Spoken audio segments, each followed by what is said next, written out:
वापर चालू करायला सांगितलं तुमचा घरातला यूज पूर्ण त्याच्यामध्ये हे सुद्धा अशा पद्धतीचं जॅमर सुद्धा सापडलेलं आहे. हे मीटरला जामर लावतो. गाडीत बसल्यावर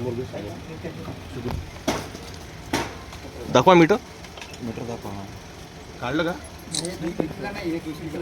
ठीक आहे.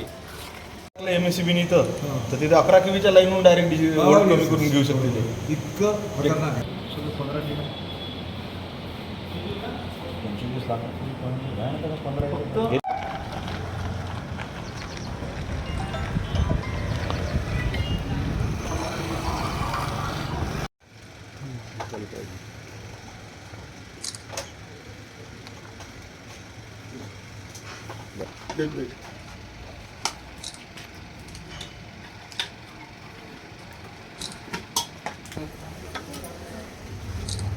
मीटर काटना है ना, अंदर चालू है ना, वहाँ चलो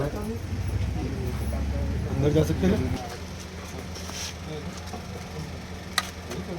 अंदर का मीटर निकालेगी.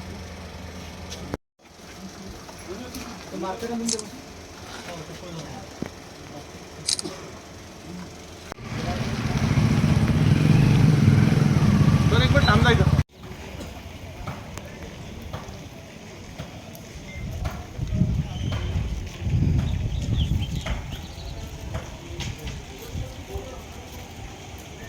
एक दो तीन चार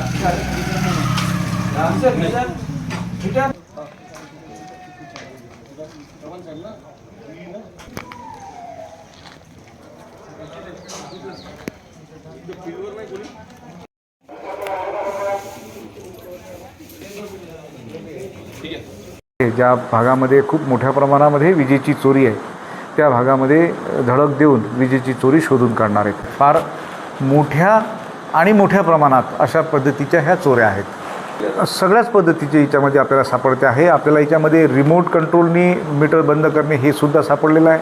आपल्याला याच्यामध्ये जॅमर लावून मीटरचा डिस्प्ले घालवणे हे सुद्धा सापडलेलं आहे.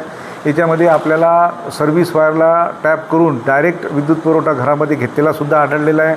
याच्यामध्ये न्यूट्रल कट केलेला सुद्धा आपल्याला आढळलेला आहे.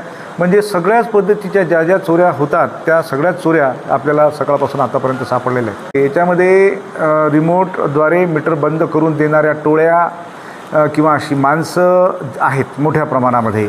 आणि आता जेव्हा आपण ह्या चोऱ्या पकडणार आहे याच्यामध्ये जे आपण इलेक्ट्रिसिटी ॲक्टमध्ये कारवाई करणार आहे त्याच्यामध्ये ज्या लोकांनी अशा पद्धतीने मीटर बंद करण्याकरता मदत केलेली आहे त्यांनासुद्धा शोधून त्यांच्यावरसुद्धा आपण पोलीस कारवाई करणार आहे.